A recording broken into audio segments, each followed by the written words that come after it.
de hipratrópico. ¿Cómo utilizarlo? El objetivo con su uso es disminuir la necesidad de hospitalización. Se realiza en pacientes con crisis asmáticas de moderada a grave en el servicio de urgencias. Entonces podemos utilizar en la urgencia, por ejemplo, hacerle sus respectivos rescates.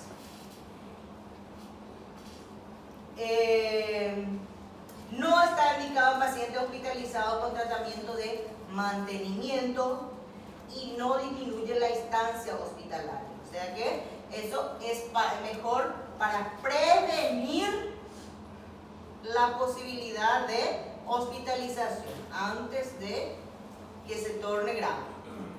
¿Sí? Una vez que ya está ahí, ya no hay más, su acción no va a acelerar el proceso, no va a mejorar, sino que va a estabilizarle. ¿Sí? Verotex. Y ese es Verotex. Y Atrovel es Verotex, es lo mismo. Sí, el bromuro de hipratropio también. Verotex también es bromuro de hipratropio. ¿O no? No.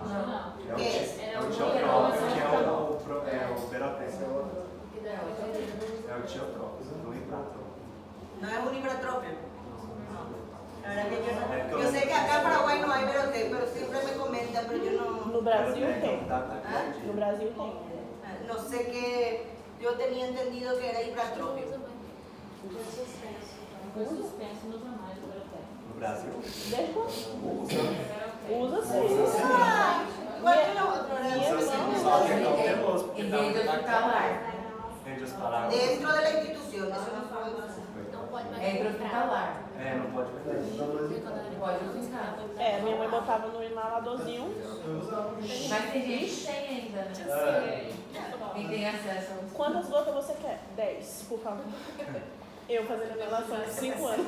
Ay, yo nunca olvido una vez cuando estaba con mi crisis, cuando estaba como residente, tomé mi prednisona y yo continuaba, más bien era mi manía, mi estrés, ¿verdad? En la residencia. Me hice mi prednisona, según yo, no mejoraba. 15 minutos después, no mejoraba. Hice salbutamol, según yo, no mejoraba. 10 minutos después, Verotex. no, me hice oxalamina, no mejoraba. Después, 10 minutos después, ¿qué me hice? E quando passa? No sé qué es lo que no me hice, pero lo que sí que una mezcla. Y después, bueno, ahora sí ya estoy mejor. Pues me voy a la urgencia atendiendo pacientes, de repente estoy hablando y me doy cuenta que estoy así. Meu Deus. Doctora, ¿qué te pasa? No, nada, yo estoy súper bien.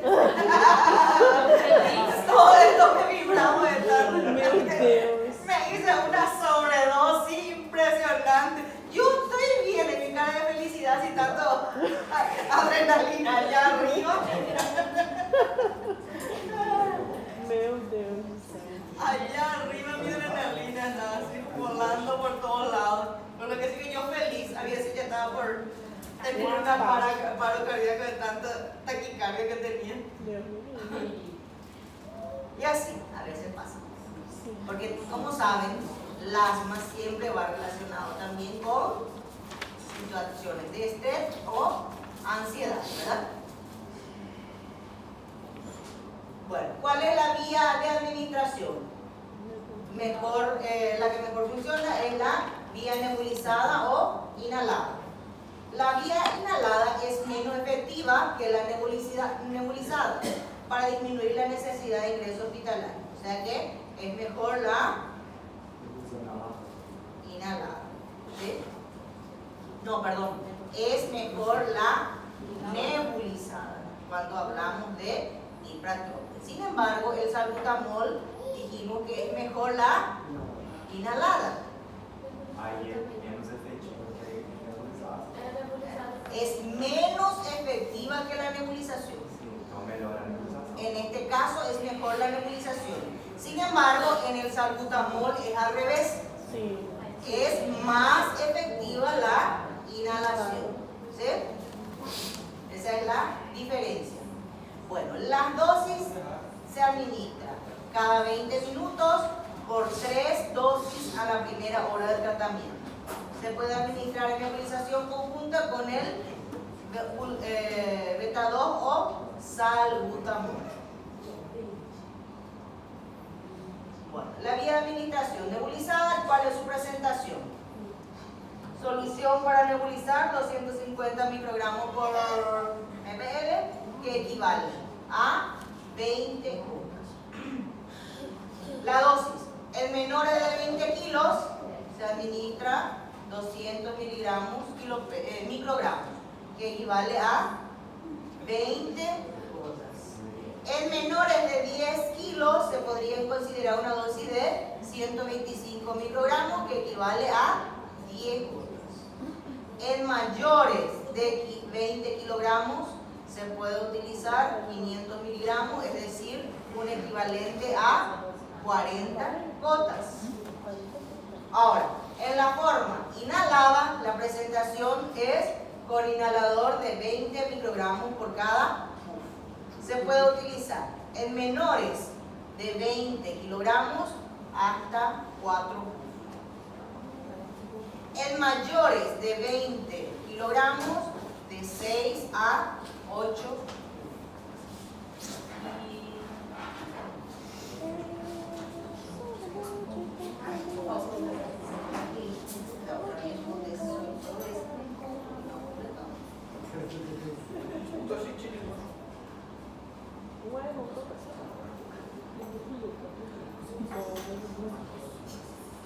Vou cuidar de mamar pra criança dela.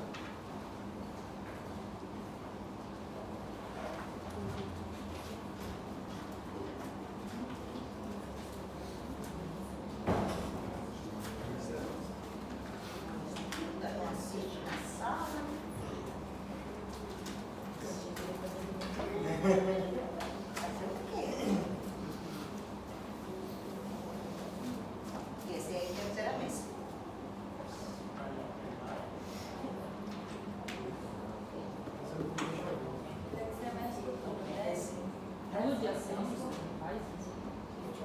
Mas se não colocamos, Le queda la mesa especial. tiene que hacer tu cálculo para que le sirva. Cálculo vale 10 puntos. El examen completo vale 25. ¿Qué cálculo? Hidratación. Vai ser assim pra nós? Hidratación lo que ella dio el semestre pasado. Oh, meu Deus, obrigada.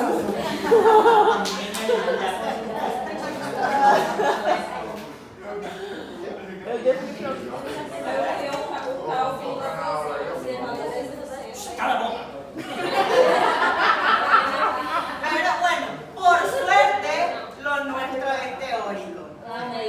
¿Verdad? Ahora con el doctor, ¿con quién es el doctor Wilson, verdad? Adriana con Diana. Adriana, su examen práctico es bonito demais. É só umas tabelas que ela tá pegando. Quando ela fazia junto com o doutor Wilson. No semestre passado, ela fazia. Claro, pero ¿quién hacía los exámenes? Él. Ahora ella va a hacer el examen. Eu acho que só a senhora poderia fazer, mesmo com os anos separados. Así es que aseguren sus notas en la teoría. Les aviso. Aseguren. A gente só teve 2 aulas. No, es un amor, enseña muy bien, pero sus exámenes son muchas pegadillas. Muchas.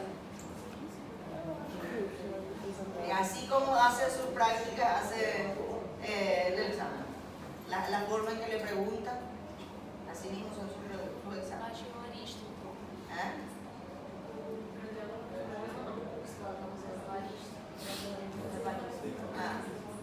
Eso. Y ahí está, todo ella utiliza en ese método.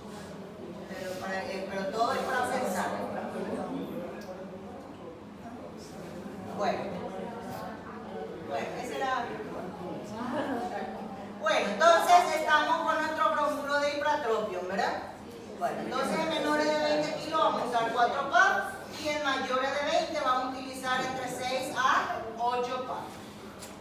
El sulfato de magnesio también es otra opción. Solo que ¿cuál es el problema? Causa relajación del músculo líquido bronquial al bloquear los canales de calcio. Es un medicamento económico, seguro y ampliamente disponible. Es efectivo para prevenir la necesidad de hospitalización. ¿En qué caso se usa?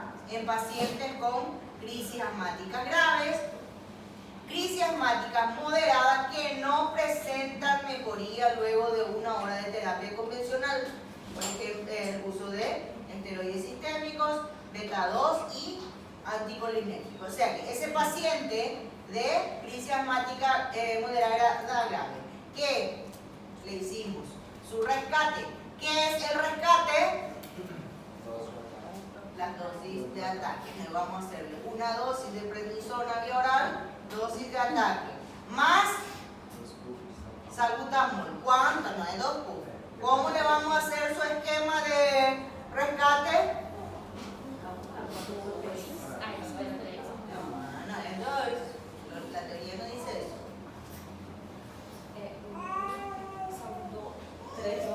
Não é sobre o peso, é o peso. Peso dividido 3. Isso, 3. Entonces, si tiene hasta 10, ¿verdad? Si tiene 30 kilos, 18. debe dividir. No, Oxe. 10 por. es 10 por Fufi. Oh, meu Deus. Ese vos estás hablando del baby. O tique técnico não tá funcionando, pessoal. Alguma coisa aí. São 10. Bueno, 10 pa, esperamos 20 minutos, 10 pa, esperamos 20 minutos, 10 pa, esperamos 20 minutos. Después de ese esquema, el paciente no mejoró como tendría que mejorar. En ese paciente se puede utilizar el sulfato de magnesio. ¿Sí? ¿Cuál es la dosis? Su presentación son ampollas al 20%, es decir, 200 microgramos por cada ml, así como también al 50%, que equivale a 500 microgramos por cada ml. Ahora, la dosis estándar corresponde a 25 a 35 miligramos kilopeso, a una dosis máxima de 2 gramos para infusión en 20 minutos. Bueno, si nuestro paciente tiene 10 kilos, ¿qué vamos a hacer? 250 por 10. ¿Cuánto es? No, perdón, 25 por 10. 250. Eso lo preparamos y hacemos una infusión para 20 minutos. ¿Sí? Bueno, se debe administrar una concentración de 10 microgramos por cada ml. La dosis total en miligramos y se divide por 10. El volumen de solución fisiológica en el cual se debe diluir. Bueno, dosis alta de 200 miligramos por kilo peso, en lo cual la dosis máxima sería de 8 miligramos para infusión en 4 horas. También, ¿para qué sirve? Para la reducción de ingresos hospitalarios sin aumentar los efectos adversos. ¿Cuáles son los efectos adversos que estamos hablando? Hipotensión o hipermagnesemia. Se debe administrar bajo monitoreo de presión arterial. ¿Por qué? Porque puede producir una hipotensión brusca. Si aparece hipotensión, se puede suspender de forma temporal la infusión y se administra en bolo de líquidos.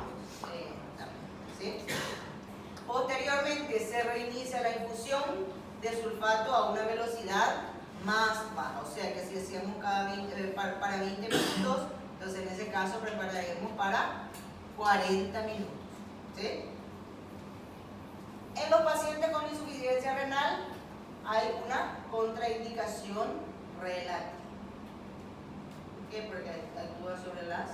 suprarrenal, ¿verdad?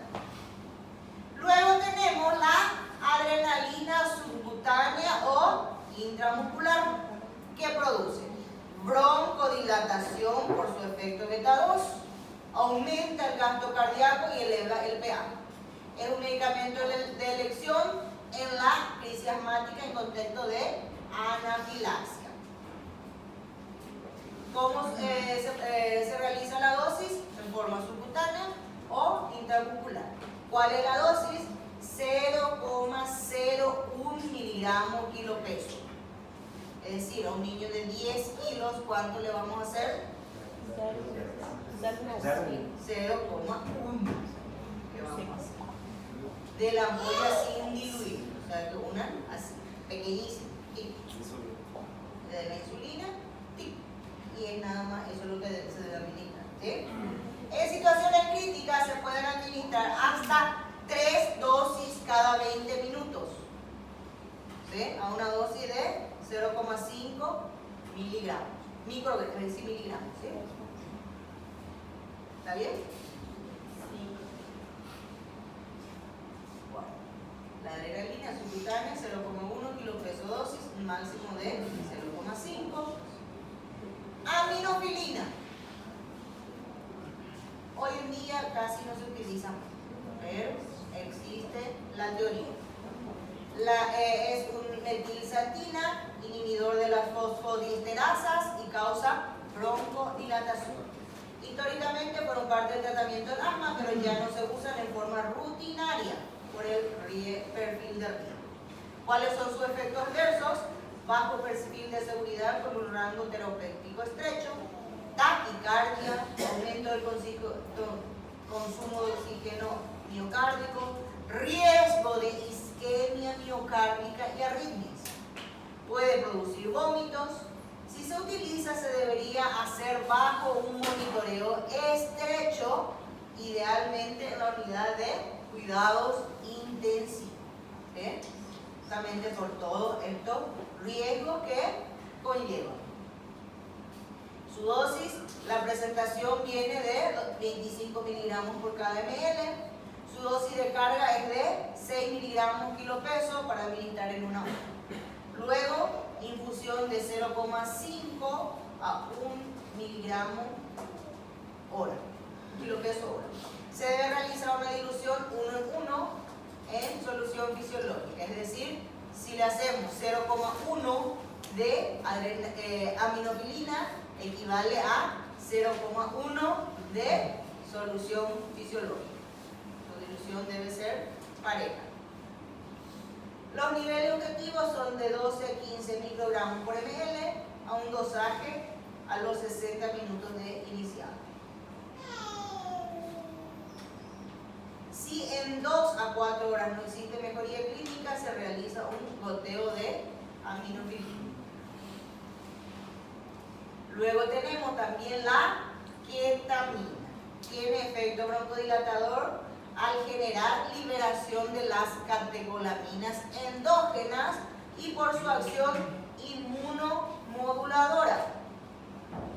¿Cuáles son las indicaciones? Elección para sedación y analgesia en los pacientes asmáticos que requieren ser intubados, paciente que está con mala mecánica, que está con una saturación por debajo de 90, ¿verdad? Entonces en ese paciente debemos preparar una intubación antes que tenga un paro respiratorio, ¿sí? O cardiorrespiratorio inclusive.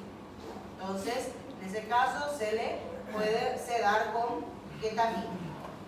En pacientes asmáticos con ventilación mecánica ha demostrado mejoría en las pruebas de función pulmonar y en la compliance.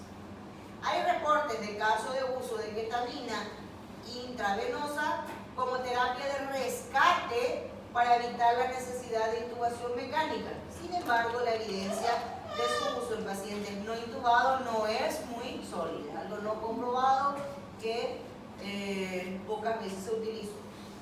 En cuanto a la ketamina nebulizada, hay reportes de casos de su uso en pacientes asmáticos. Sin embargo, hace falta estudios para recomendar su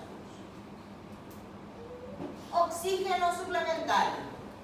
se debe administrar oxígeno a pacientes con hipoxemia y respiración espontánea. Se debe garantizar una saturación mayor a 92% y si no es suficiente, se realiza el CPAP, ¿verdad? Que tiene un flujo, generador de flujo, un circuito y un humidificador.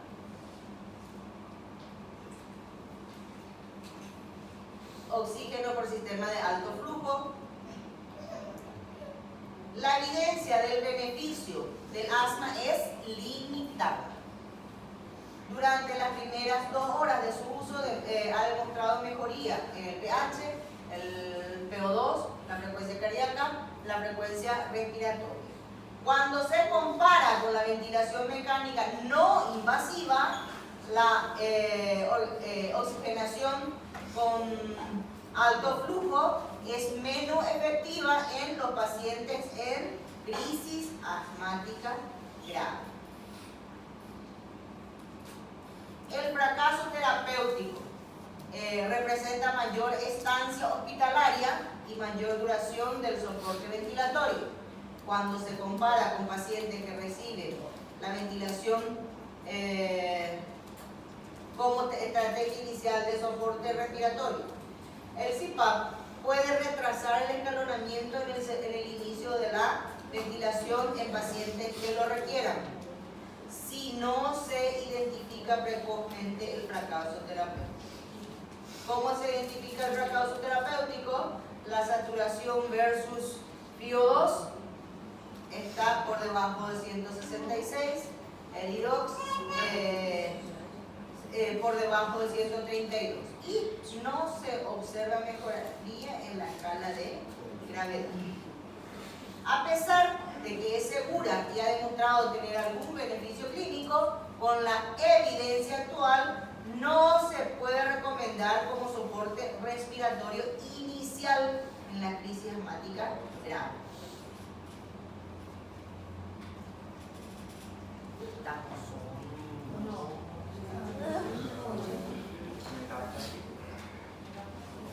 Bueno, consideraciones de los medicamentos inhalados y nebulizados. Hay que recordar, alto flujo es flujo mayor al pico flujo del paciente. Garantiza que no haya mezcla con el aire ambiente y se administre una FIO2 precisa. La modalidad de administración de medicamentos broncodilatadores en pacientes con el CPAP es controversial.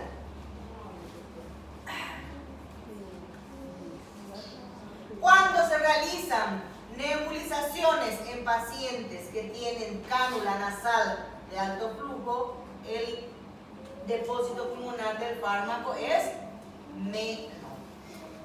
Se requiere de disminuir el flujo de oxígeno durante la nebulización. Entonces, al hacer su nebulización hay que sacarle su CPAP. El alto flujo es mucho mayor al pico, garantiza que no haya mezcla en el aire ambiente y se administre una FIO2 precisa. Para sintetizar y recordar.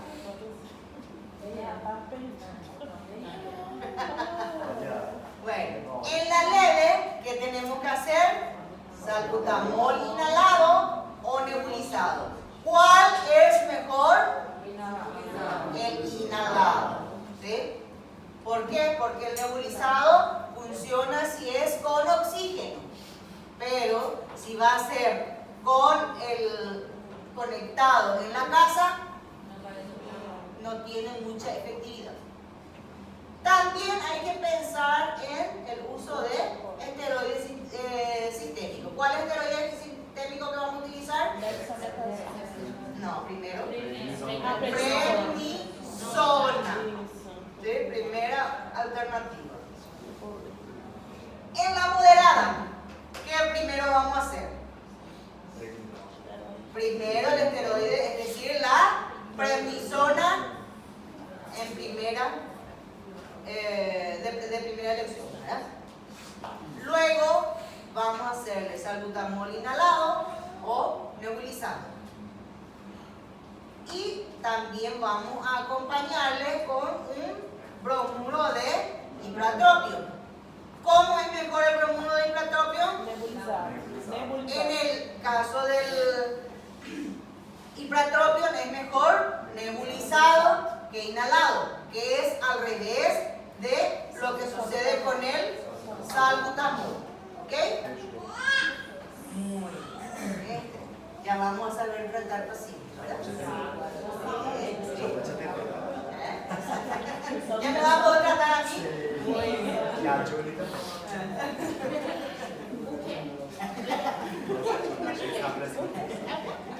Bueno, ahora vamos a la llave. ¿Qué tenemos que hacer? Primeramente, monitorización continua. ¿Por qué? Porque este paciente ya está con un déficit de la saturación. ¿Sí? Generalmente va a estar por debajo de 92%.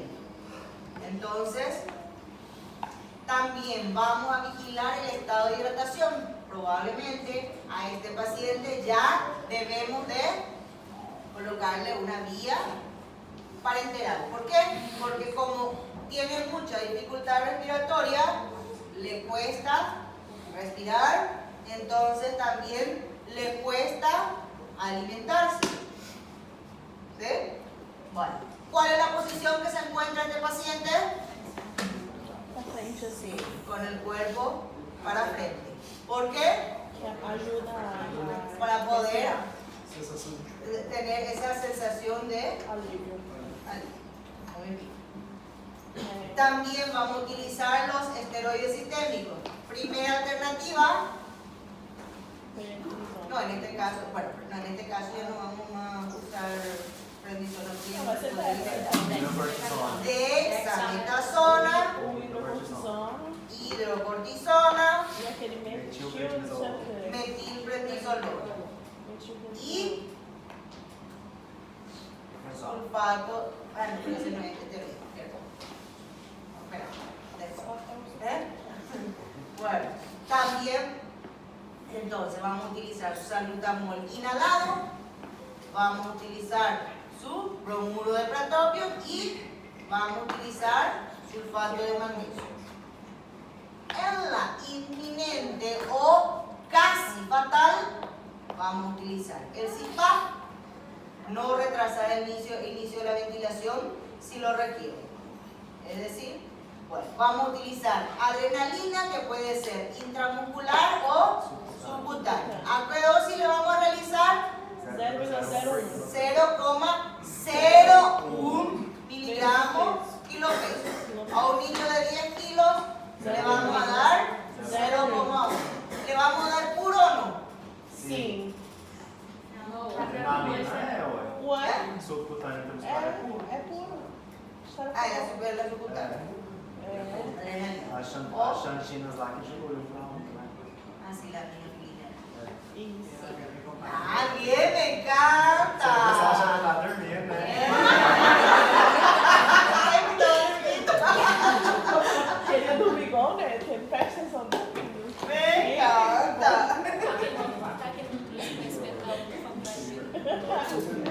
Bueno, la aminofilina es la que vamos a diluir. También es, por eso que me olvidé, 0,01 miligramos kilopeso que vamos a diluir en solución fisiológica del 0,9%. ¿Sí? Y que también se diluye 1 en 1. Es decir, si es 0,1 de aminofilina, vamos a utilizar 0,1 de suero. Consideraciones en el menor de 5 años. Eita.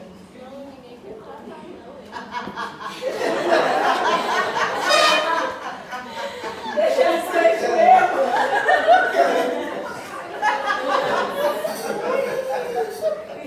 Maior de 5 anos não é mais pediatria, não.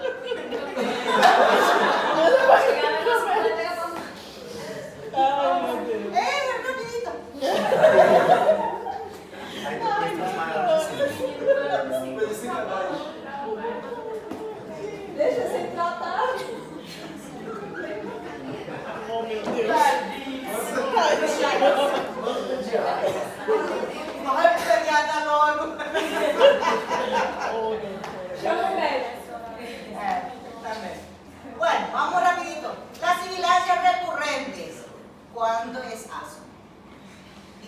dijimos que el asma se identifica a partir de los 5 años. 4 años. 4 años. Bueno, en este caso hay.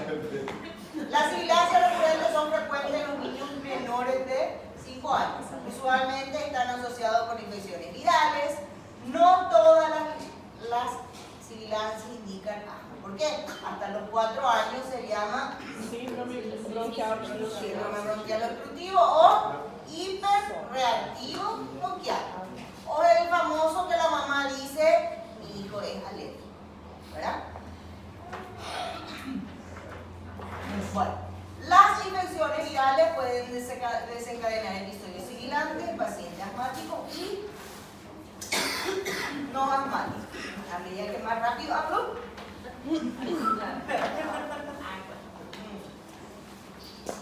ay, después yo creo que hace xixi.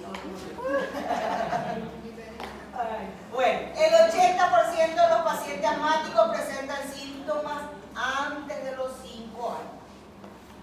Por más de que a partir de los 5 años recién le vamos a considerar asmático, puede que ese paciente inicie antes. ¿Verdad? Bueno, cuando una sibilancia, el contexto es la presentación inicial del asma. Vamos a ver. Si en esta edad no es posible evaluar la limitación reversible del flujo del aire, el diagnóstico se basa en la probabilidad según patrón de los síntomas. Mayor probabilidad del asma. Síntomas con el ejercicio, la risa, el llanto o ausencia de una aparente infección respiratoria. Síntomas asociados a infecciones respiratorias que duran más de 10 días. Empeoramiento de los síntomas a la noche. Antecedentes de otra enfermedad alérgica, ya sea eczemas, rinitis, o sea que lo que es la atopía. No corre y juega con la misma intensidad que los niños de su edad.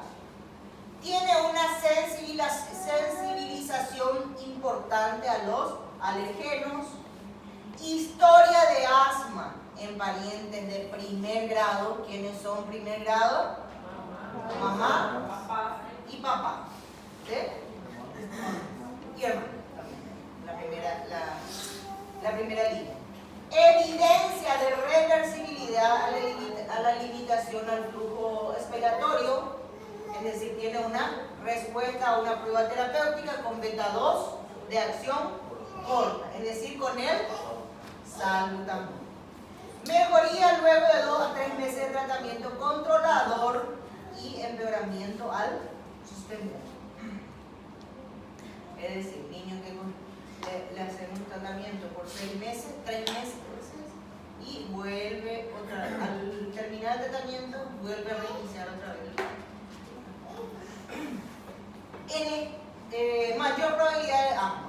Tenemos acá los criterios mayores y los criterios menores. Se aplica para sibilancia antes de los 3 años. Criterios mayores: asma en los padres, historia personal de eczema, sensibilización a alguna alergia.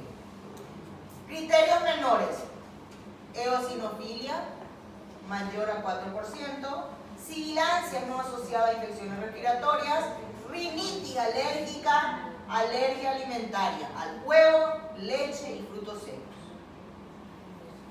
El índice predictivo del asma nos dice que si existe un criterio mayor o 2 criterios menores, se considera asmático. ¿Sí? Un criterio mayor. Esto es en menos de 3 años. Eso es. En esas situaciones, por ejemplo, se trata ya como asma. ¿Sí?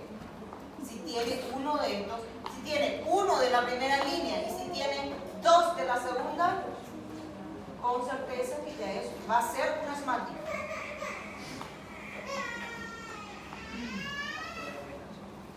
Bueno, definición. Sibilancia y dificultad respiratoria en un paciente mayor de 2 años con historia historia de recurrencia de cuadros similares en el que se han excluido otras causas. Tratamientos, consideraciones de tratamiento. Salbutamol, tratamiento broncodilatador de primera línea. Bromuro de hipertrofia se puede adicionar en crisis asmática moderada y grave. Esteroides si los síntomas persisten a pesar del tratamiento inicial.